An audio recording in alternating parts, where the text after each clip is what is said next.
Arkadaşlar, herkese iyi günler. Kanalımıza hoş geldiniz. Bugün sizler için çok sevdiğimiz oyuncularımız Elçin Sangu ve Barış Arduç'dan güzel sempatik videolar hazırladık.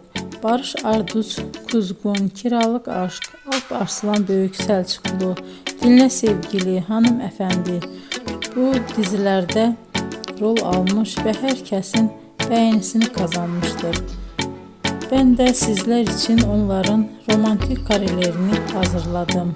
Bu videoların devamının gelmesini istiyorsanızsa emeğime saygı olarak kanalıma abone olup yorum yazmayı, sona kadar izlemeyi unutmayın. İzleyen herkese teşekkür ederim. Yeni karelerle görüşmek dileğiyle. Hoşça kalın.